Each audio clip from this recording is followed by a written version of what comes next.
Hey Stampers, it's Judy Klock here at Stampin' with Crafty Klock, coming to you for another little quick live at lunch.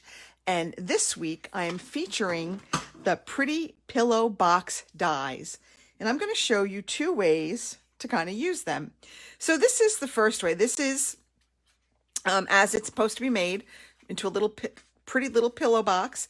And this takes just one 6x6 inch piece of paper, and this will hold, I have in like here 3 little maple candies. It will hold a couple of mini Ghirardellis, or it will hold a Ghirardelli, a full-size Ghirardelli square. So those would all fit in here. So those would all be great little like table gifts for your events, or just a little, I was thinking of you gift.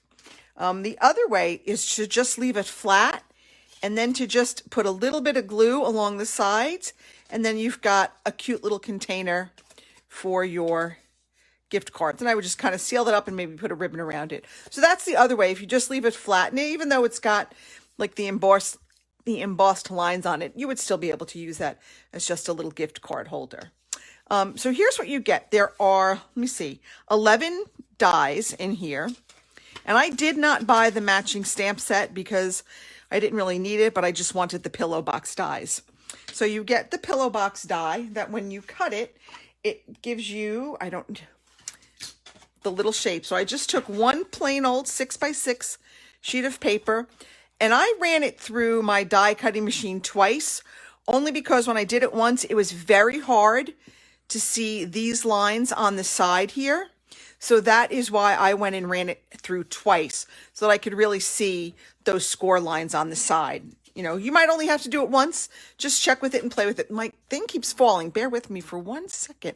Hey, Kay, how are you? Thanks for joining. I don't know why this is falling down, but let me tighten it up. Hopefully we've got it now. Sometimes they get loose and then they start falling down. Hopefully that's better. All right, and then you've also got a couple of little flowers, a couple of little labels, and that was the little label I cut out here. And then just some decorative pieces. These will fit. I think you can put these when you're cutting it out. I haven't tried it yet, but these will fit. Oh my goodness, it won't come out. When you're cutting it, these will fit right in here. So you can kind of make those little flaps a little bit more decorative if you want. Again, optional, you don't have to do that. But let's go ahead and get started because it is lunch and I have to go back to work.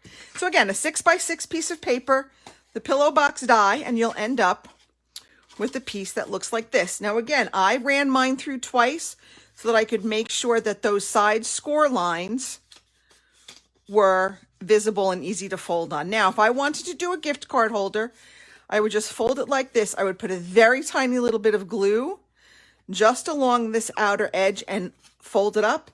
And then you've got a little holder that will fit a gift card. It's a snug fit. You know, don't go crazy on the glue because there's not a lot of wiggle room, but it will fit a gift card. All right, I can't lose that. That's my husband's gift card.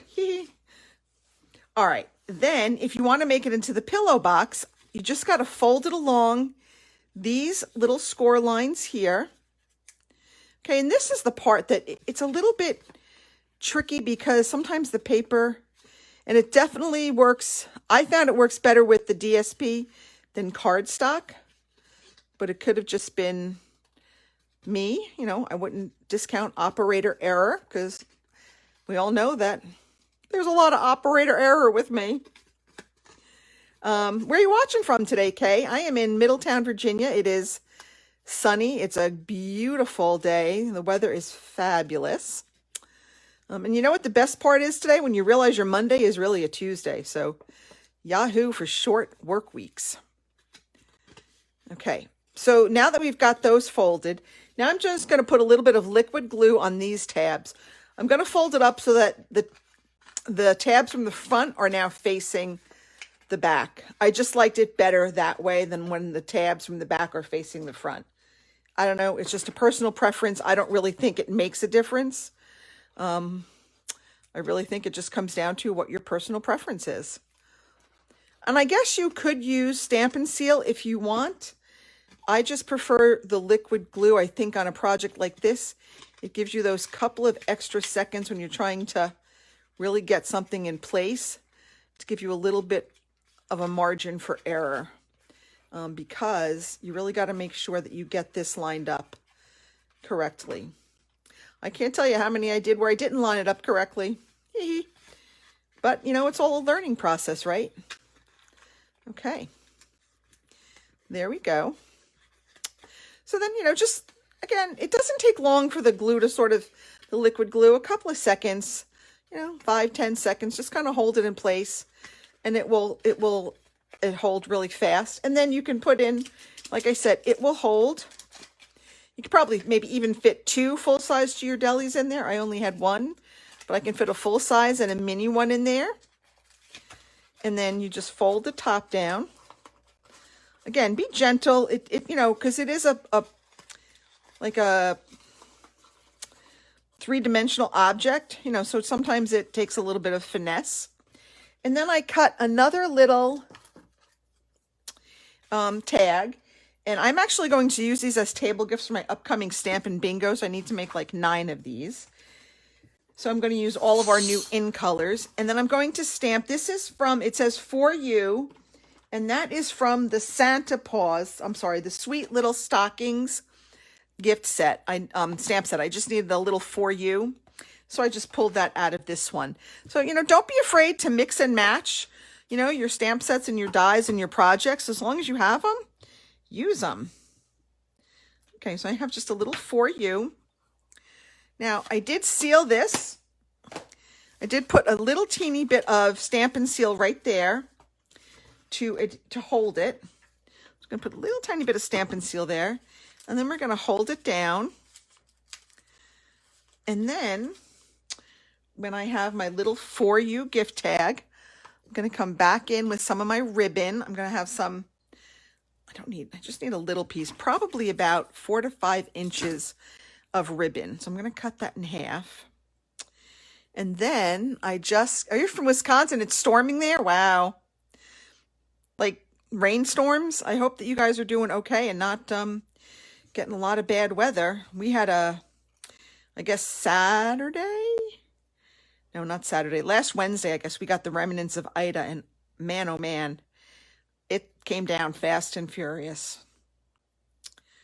But my husband just called me. He works about 40 minutes away, and he just called to see if we still had power. We do, but he is without power at work. So, don't know if that means he'll be coming home early because I have no AC or what. Okay, we just got a cute little ribbon here. And then I'm just going to affix that to the front with a Stampin' Dimensional, or the edges of a Stampin' Dimensional. Make sure you use those edges. It's all good. And there we have a pretty little table gift for Stampin' Bingo using the new Pretty Pillow Box dies. So if you haven't looked at these yet, I would suggest really give them a look. I think you'll find that they'll be very handy to have in your craft stash, and I think you're going to want a set. All right, folks, that's it for this edition of Live at Lunch. Thanks so much for joining me. Everybody have a great week. I'll see you next week. Bye.